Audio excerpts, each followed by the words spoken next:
Hello and welcome to another daily market update by Market Intel. I am on the Market Intel website. If you follow the link in the video description, you can also get to our website. You can reach our website, and here you can register for free to receive daily free Elliott-Wave updates about different asset classes, including oil, stocks, cryptos, the S&P 500, the Nasdaq, and gold.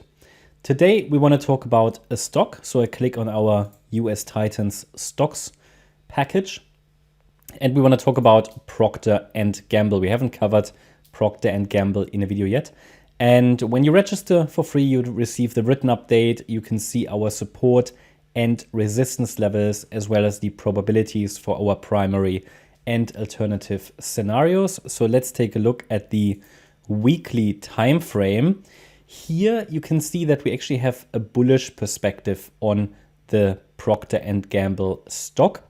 We see a third wave. We see the market in a way that we say a third wave completed here in 2022 at $165.32. And since then, a correction started. So we are currently in the process of this correction.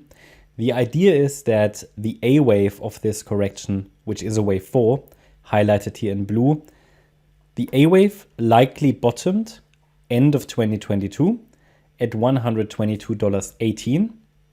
Currently, the idea is that the B wave is unfolding of the wave 4 correction, again highlighted here in blue. The B wave seems to take shape as a complex WXY correction. This is a more complex corrective pattern in which we find several ABC structures in the subwaves. Here, for example, you can see very clearly that the wave W consists of a 3-wave move, ABC. The wave X consists of a 3-wave move, ABC. And the wave Y, we are going to take a look at the 2-hour chart in a minute, consists actually of a WXY structure itself. And we can see the subwave structure of this wave on the 2-hour chart. As soon as this B wave is then complete, we expect a C wave sell-off, a C wave decline to complete this 4th wave correction. 4th waves can, generally speaking, be very frustrating. They can be very choppy. They can be very misleading. So we're actually watching for an overshooting B wave, especially in wave 4 corrections. You can get these high, aggressive B waves. And they often occur because a 3rd wave is often the strongest part of a trend. So the sentiment is quite bullish. The 4th wave is obviously then just a corrective pattern. But because there is still so much, let's say, bullish mood in the market, these B waves sometimes tend to overshoot.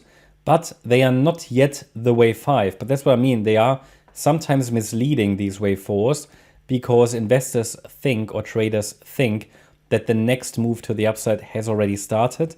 I mean, not everybody's trading with Elliott-Wave, but obviously it would be sort of a breakout, something that many people would call a fake out, okay? That often happens in a wave 4. Elliott-Wave helps us to understand the context. And then, yeah, this C wave decline should then complete the wave 4, and then the wave 5 should start. And that is the primary scenario. We assign here a 69% probability. In our alternative perspective, the wave 4 goes below the $122.18 level and takes a different structure.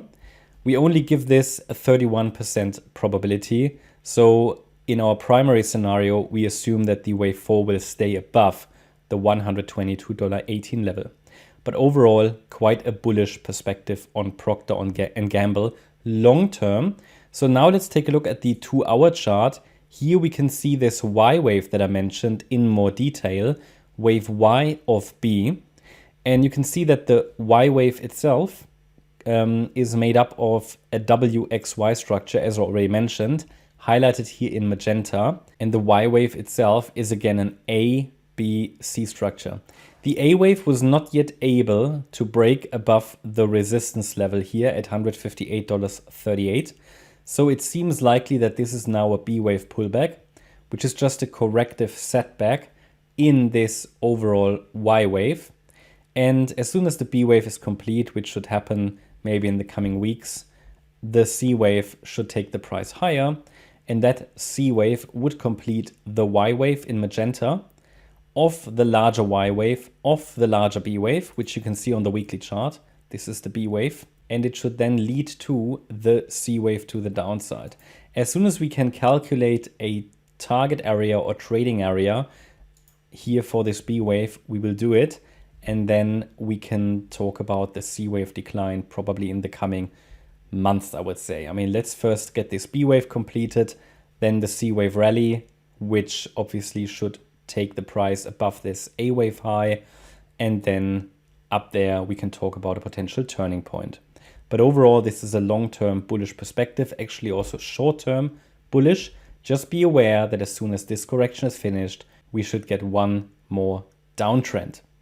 Okay, that's my update about Procter & Gamble. Hope you enjoyed it. Feel free to use the link in the description to register on our website. Thank you very much. Bye-bye.